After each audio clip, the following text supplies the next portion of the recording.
great to be with you again. As Mayor Pike did say, I come from local government. I have an appreciation for what I've said many times. That's where the rubber meets the road. And the services that most people really interface with government comes at that local level. And whether it's garbage pickup or snow removal, economic development that happens in your backyards, the interface we have as the public is generally found at that local level. State and the federal government are a little farther removed. Doesn't mean there aren't significant roles to be played, but as we work together, we play those roles well and we succeed. And I appreciate the work of all of you here as service-oriented people. I know you're not in this for the money. You really do believe in making a difference and helping your communities be successful. So thanks for your service, number one. I appreciate the work of the Utah League of Cities and Towns. 247 cities strong now. And I remember you're only 243. So you're growing and developing and really doing some great things. Appreciate Beth Holbrook, and I know she's coming close to finishing her tenure as your president, and John will be coming in, and the leadership team you have is, in fact, serving you very well. And I'll just mention that I have an appreciation for, in fact, associations.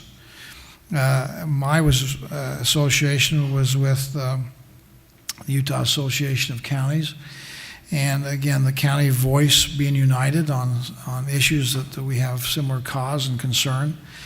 And certainly the league has been a main player in making sure that the voice of local government is heard and understood. And so the role that the league plays is of vital importance in my view. And I appreciate the work that you're doing. I will tell you that I'm a better governor because I was first a local elected official. I do recognize how the system works and how it's put together and the role that you play, and I appreciate the work of the league. Let me just mention a couple of things here in my brief remarks. One, I'm here to say thanks, to let you know that there is an appreciation in the governor's office of the work you do. We are a successful state, and we have had a remarkable run, in large part because of the work you're doing at that local level. And I'm a believer in teamwork. I'm a believer as we see the football season start, you'll find that those successful teams out there are the ones that have not just a good defense, but a good offense, not just a good quarterback, but good receivers, not just good coaches, but good offensive coordinators, as well as all the aspects of team that we appreciate. And as we work together, we will have greater success in moving that football down the road, metaphorically speaking, than we would otherwise. And so I appreciate that we've had a good run. And we're in the middle of really, I know you had my good friend Mitch Landrieu here speaking to you, I think, yesterday. Mitch and I were lieutenant governors together. He really is doing a great job in a very difficult situation of trying to get New Orleans to come back. And you can imagine after the devastation of Hurricane Katrina and Rita that happened in that area, the challenge of bringing back the economy, getting people to come back and visit, rebuilding the infrastructure. And it's kind of on our mind a little bit because of what we see coming into the East Coast and headed towards North Carolina and that part of our country, and the potential devastation that they will have. 1.5 million people being displaced and vacated. You can imagine the challenge that they're facing.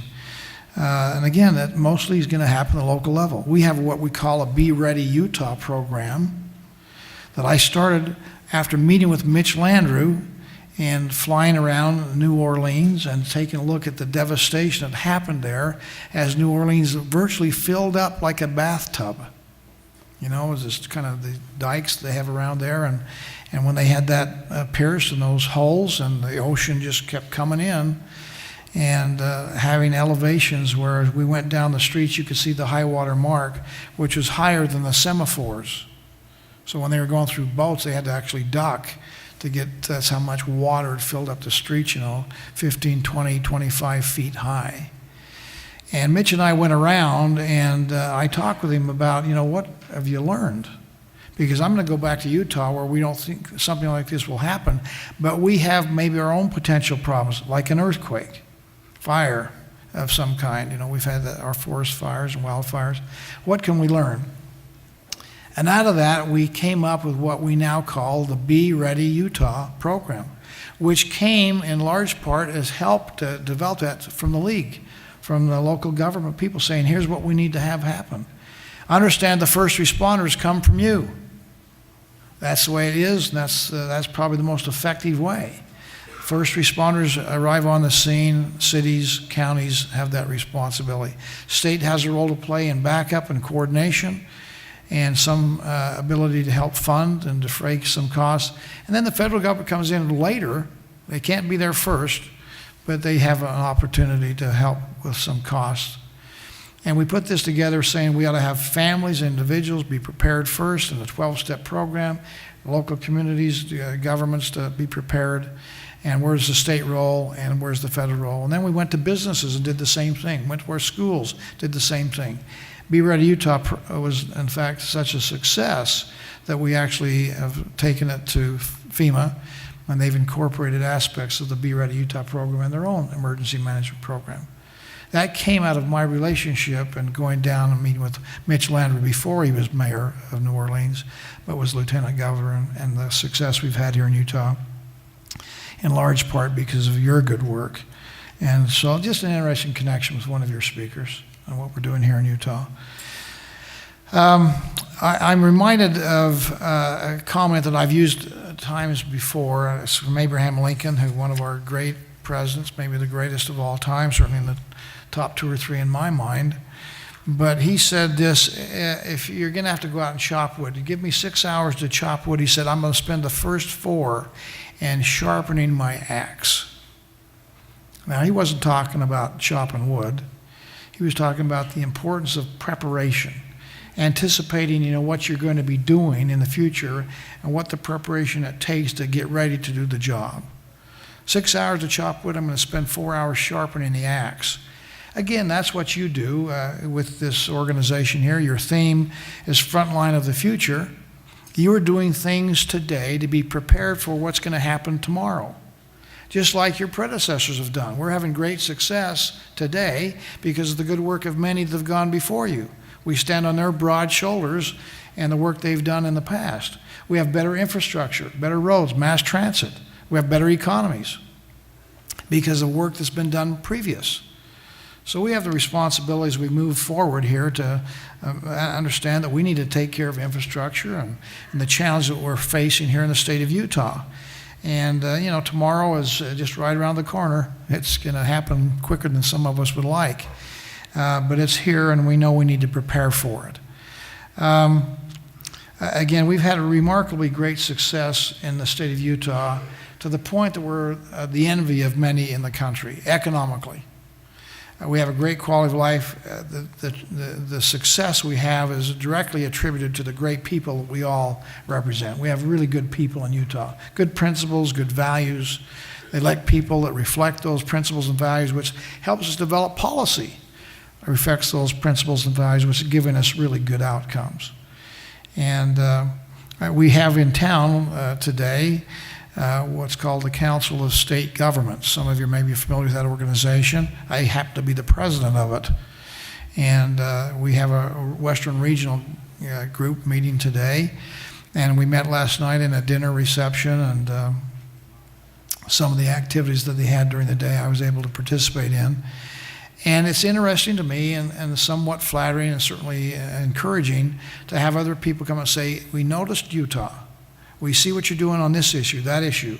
How did you do it? We want to emulate you. We'd like to copy you. We'd like to have the same kind of success. We wonder why you're having success in these areas. And an opportunity for us to explain what we're doing and how we're doing it and how we've got to where we're at. Those successes, again, it's nice to be kind of the good example. We have plenty in life of bad examples, certainly in government and around the country and in Washington, D.C., so it's nice to be a good example that can maybe help other people improve what they're doing. But it's also creating some unique challenges in our state because we are growing more rapidly than ever before. We are the #1 fastest growing state in America today. And that's a sign of good things. People like what they see. and they like to live here. They like to be your neighbors. They like to come and participate, and why not? We have a great quality of life. We have wonderful people. Volunteerism is number one here in Utah and all of America. Charitable giving, number one in all of America. Optimism, hope, those characteristics that make you feel good about being around people. They kind of have an optimistic view of the future. Those are the things that people like, and we have jobs, economic opportunities. So we're growing rapidly, but it creates a new set of challenges. Good news, but it comes with a set of challenges. The growth pressures that I know I'm speaking to the choir here, know that means more congestion on our roads, and how do we deal with that? Mass transit, putting more money into infrastructure on roads. What about our water supply? That's a big issue, a concern for us as we're in a drought. And water is the only limiting factor to growth in the state of Utah. How do we, in fact, extend the water use that we have, develop what we need for the future, but working together with conservation efforts to make sure that we can accommodate a state that's population is going to double. We're going to have 3.2 million people next month. We're going to cross that threshold, 3.2 million. And when you put that in perspective, when I was born, I hate to tell you how old I am, I was born in 1947. That was the year we got the first 1 million mark. I was the 1 millionth baby, I think, came into Utah.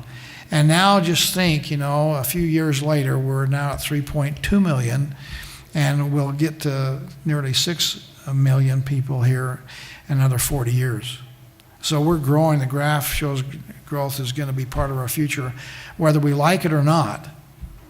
Part of our Envision Utah, our Quality Growth Commission, working with many of you to make sure we have the tools as designed not to stop growth, but to be able to accommodate the growth and make sure we don't have any diminution of the quality of life that we've come to enjoy and probably too often take for granted. So the challenge we face on infrastructure needs, environmental concerns, how do we protect the environment, make sure the water is not only available but is pure, clean, air quality issues, those kinds of things, just to name a few. And education, a big deal, right now. Affordable housing, how do we handle that with this? Growth is the one thing that keeps me awake at night. With all the great successes, and there's a reason to go to bed at night and have a little smile on your face. But the thing that causes me the most anxiety is really how can we accommodate the growth pressures we're facing because of the success of our state? Well, your front line of the future, that is, you are the front line of the future, is your theme for the conference.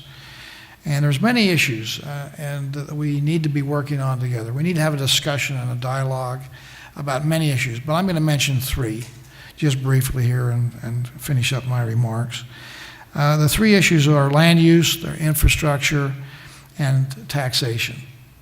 There's probably a lot more questions. I don't even know all the questions, let alone all the answers to those issues.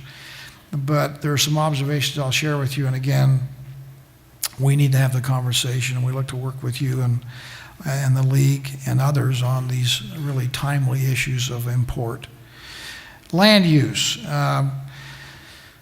One of the most important areas that you have responsibility on and have significant control is on zoning laws and what you do with the land inside your incorporated cities. You have to address, transportation. How do you get around the city?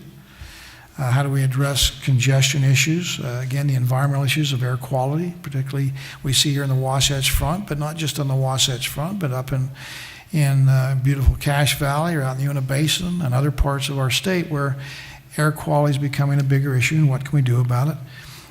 In the news lately has been a big issue that's kind of come up. It goes through cycles, ups and downs, but housing affordability, the ability to have and live the American dream, which includes having a roof over your head, job opportunities, raise your kids, get a good education, have a future that's hopeful and optimistic. A lot of that centers around your ability to have zoning capacity and capability of what you decide how your land's going to be used. Now, I recognize that for many, that's a balancing act. You don't want to do things that will stifle economic development, but you still want to make sure we protect the environment and do things in an appropriate way and have access to open space, parks, a lot more trails inside the cities anymore than before, because that helps us have kind of long, skinny parks that allow us to have outdoor recreation. And affordable housing. That a lot to do with affordable housing is going to have to do with how you zone the use of your property and allow for density and impact fees and those things that go along with affordable housing. Infrastructure, again, somewhat related to the land use aspect of it, but we've invested and are investing a lot of money into infrastructure, particularly on the transportation front. When I came into office, just to give you some perspective, as Lieutenant Governor in 2005, we were spending as a state about $65 million annually on roads. We spent $64 million, I think, the year before I came into office in '64, so about in that neighborhood, which was not a small number, but recognized we were way behind the curve and getting farther behind the curve. So we had to be a little bit more forward-thinking as we came into office with the Governor Huntsman and myself, and worked with the legislature and said, this is an area that's being neglected, let's put more money into transportation. And we're spending $600-700 million now per year. So we've increased by almost tenfold the amount of money going to infrastructure, and yet we're still, the growth pressures, we're not keeping up. And I know for the BNC road funds, and again, what you're doing in the local government areas, I know that's a concern for you. So how do we invest in additional infrastructure?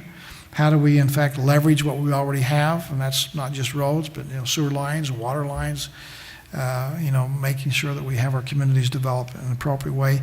Are the location of our developments. We talk about walkable communities, but having people sited, and under a free market system, by the way, where we site where they're closer to transportation or don't have to travel as far.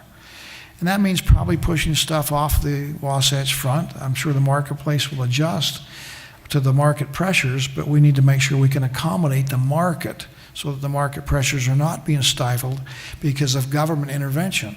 That's sometimes hard to do. We think we can draw lines better than what the market will do just spontaneously, but we need to be careful and we need to have that kind of discussion as we look for infrastructure development. Last but not least, and this is an issue that is highly complex. It's something that I've started talking about here in the last 2 legislative sessions, but I think we're to the point where we need to have really not just a discussion, but let's get something done. And that has to do with tax reform, taxation. And what is the appropriate tax policy that we should have in our state that gives us the amount of revenue that we need to have as government to do the work that we, the people, think are important, and not have any kind of a dampening effect, stifling effect on economic growth and prosperity. We've created a very fertile soil for the entrepreneur to plant their entrepreneurial seeds and grow businesses here in the state of Utah. Been recognized 6 out of the last 8 years as the best place in America to do business. So how do we, in fact, make some adjustments on tax policy to make sure that we don't, in fact, stifle that ability for the economy to grow and prosper, and yet pay for the services that we need? For example, sales tax base is narrowed from more than 70% of our personal income in the 80s to now it's 50%. The amount of money we put into our bucket of money in what's called the general fund used to be derived 70% from sales tax. Now it's less than 50%. The shift has meant that we've narrowed the base. We don't do as many manufacturing jobs and sell as much, and so we've been shifting to more of a service-oriented economy, which we do not tax, and consequently we're narrowing the base, which puts pressure on us to, in fact, raise the rate to keep, in fact, the same amount of money coming in proportionally speaking. We've seen the disruption. I think you've had some discussion probably today on the disruption. The U.S. Chamber of Commerce figures that 50% now of the purchases being made are being made online. And the change and the disruption that happens to our marketplace, and particularly on the home front, is dramatic indeed, and has some kind of concern, at least for us, on how do we in fact recover the money. We've had the Quill case. It was just overturned and by the Supreme Court, which allows us to recapture some of that online sales tax, which has always been owed. We just didn't have a mechanism to collect it. Now that's going to, I think, help us to not have a loss of revenue from sales tax. But we want to make sure that whatever we do in our tax policy discussion, that what ought to guide us is the ability to broaden the base and lower the rate. I'd also indicate that we probably need to have maybe past time. We've had discussions about this in the past, about our current sales tax structure as it addresses the local government siting. So when we have, shopping areas and commercial establishments inside of one city, what happens to the surrounding cities, which are bedroom communities? And how do we share fair and equitable the sales tax? At one time, it was all came out of wherever the site was and stayed there. Then we came up in the late 80s and early 90s to let's have 50% at site, 50% we share based on population. That model may not be working as well anymore. I know this organization has had a discussion here a few years back on what they called zoning for dollars. We create zones just so we can increase retail sales tax. Doesn't necessarily expand the economic pie, just shifts it around and maybe without having the equity that we'd like to have. So that's a discussion we need to have as we talk about our tax reform movement. So you'll hear me talk about that. I hope that you here in the league will talk about it and come up with ideas as far as what you think would be a better tax system. I mentioned to a group earlier today that it's somewhat like whack-a-mole. You punch it in here and it pops up there. We need to find out what the optimal tax policy would be for us to, again, produce the revenue we need to give the service the people want, and yet still have economic growth and expansion that take care and make sure our quality of life continues to grow. So let me just finish by saying this. One, coming from local government, I understand the uniquenesses of the responsibilities that you have. It's a significantly important role as mayors and council members and what you do as the leaders of your city and the policies you direct. I also recognize that every city is not the same. I rail against the federal government who constantly is trying to address things with a one-size-fits-all mentality, which most of us here would recognize that just is silly. We have uniqueness, we have differences, and we ought to have more flexibility to do what we want to do that reflects the demographics of the cities we represent or the states we represent, our politics, our cultures.